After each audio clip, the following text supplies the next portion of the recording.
మీనరాశి మీనరాశి వారికి చెప్పుకోదగినటువంటి మంచి ఏదన్నా ఉందా ఈ వారం రోజుల కాల విశ్లేషణలో అంటే, గురువుగారు పంచమ స్థానంలోకి వచ్చి ఉండి నవమ దృష్టి చేత రాశిని చూస్తున్నారు. ఇది ఒక్కటే మంచి జరుగుతుంది. మరి మిగతా గ్రహాల విషయంలోనండి ఏవి అనుకూలంగా లేవు. కేతువు గారి యొక్క సంచారం అనుకూలంగా ఉంది, మరి మిగతా గ్రహాల విషయంలో ఏవి అనుకూలంగా లేవు.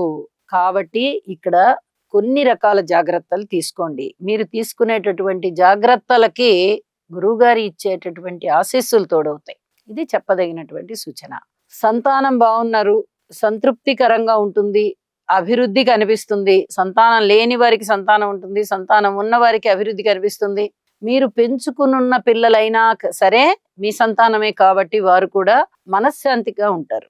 ఇప్పుడు ఇది చాలా చాలా పెద్ద ఆనందం కలిగించేటటువంటి అంశం అన్నమాట. ఇన్నాళ్ళు సంతాన విషయంలో చాలా చాలా అసంతృప్తులు ఉన్నాయి, మరి ఇప్పుడు ఆ అసంతృప్తులు అన్నీ వెళ్ళిపోయాయి. అలాగే పూర్వజన్మలో మీరు చేసుకున్న పుణ్యం ఏదైతే ఉందో ఆ పుణ్యం అంతా ఇప్పుడు అమలులోకి వస్తుంది. ఇది చాలా చెప్పదగినటువంటి సూచన.